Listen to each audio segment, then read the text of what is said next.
right. Hello, everybody. Sorry it took me so long to make another video, but I assure you, I've been busy. I've been doing a lot of studying, reading a very interesting book right now. But all that aside, today I'm going to talk about beans, lentils, pulses, whatever you want to call it. That is the focus of today's talk. So, did you know this? And I just learned this from my wife recently that United Nations has declared year 2016 as the year of pulses. So that's a pretty significant achievement. So United Nations is an organization that represents all countries. So it's to me it's a very significant development that across cultures, across climates, across national boundaries, ethnic boundaries, what crosses all of these is food. And among different kinds of food, the pulses has been picked as something that is the focus of United Nations this year. All right, so what do beans have? Beans are high in starches, the good kind starches. They're high in proteins, so they're high in nitrogen. Of course, they're high in fiber, vitamins, iron, calcium, and they have tons of anti-cancer properties as well. By the way, did you know this that Canada actually is the world's biggest producer and exporter of pulses? So that was very interesting. Uh, Growing up in India, I always thought India was the biggest producer of lentils and beans and such, but actually it's Canada. It's a different issue that Canadians are probably not the world's biggest consumers of beans. But after living in North America for so many years now, I realized that there are so many different cultures across the globe where pulses or lentils are part of their staples. So if you think of Far East, Japan, China, their soybean is very popular. In India, there are so many different kinds of beans and lentils. In Europe as well, people eat beans. I think white beans are pretty popular there. And in US, you have all kinds of beans again, and South America as well. So even just in India, there are so many different kinds of beans. They're called matar, masoor, chawla, tur, arhar, chana, moong, matki, masoor, urad, wahal, ma, rajma. So these are all Indian beans.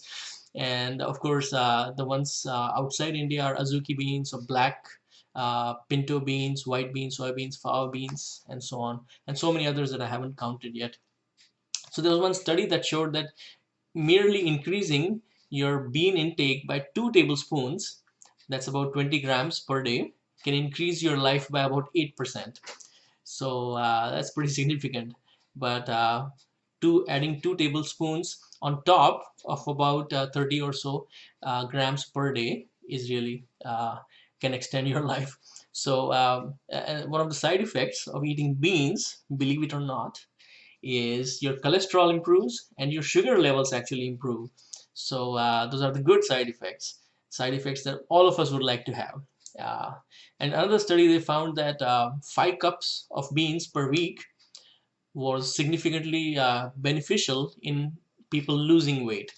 So when we think of losing weight, we always think of, oh, maybe I should restrict calories, I should eat less. And that doesn't really always work because you can do it for a short time, but it's hard to do it on a long-term basis because it's hard for our body to deprive itself of food. But on the other hand, if you eat a lot of beans, you're not depriving yourself, you're eating a lot of beans, it's actually shown to decrease your body weight. So one thing that people are concerned about beans especially is that they give you gas. So one trick is to soak them overnight. So that way they become alive and they produce less gas. The second thing though, the research has shown that if you start eating beans, give yourself a week for your body, your digestive system to adapt itself. Because once it's adapted, then you don't have to, the problem with gas goes away. And really, a lot of people uh, are concerned about gas, but what I think is that, is your health important, is preventing diseases important, is saving the planet important? Because growing beans is really beans require less water, they require less fertilizer, and they take up nitrogen from the ground, so it's even good for the environment. So all these things, on one side, a little bit of gas on the other side, um, and gas is just a problem for a week or so. Anyway, so the next question is, how do you get your kids to eat beans? Now you can do different things. One simple recipe is hummus. You can grind some chickpeas and some garlic together, or some other spices you like, and then voila, you can put it on sandwiches. You can use it as a spread, or you can use veggies or pita to dip in it. So that's one way. You can also make bean meatballs. They're very excellent recipes online for that. Or you can also make bean patty for a burger. So these are really nice ways to feed your children beans. All right, so the take home message is eat at least 1 cup of any kind of beans, your favorite. Doesn't matter what kind it is. If you like dal, have a cup of dal every day. So that's the secret of a healthy planet, a healthy body, and to prevent diseases. All right, my friends, enjoy your beans.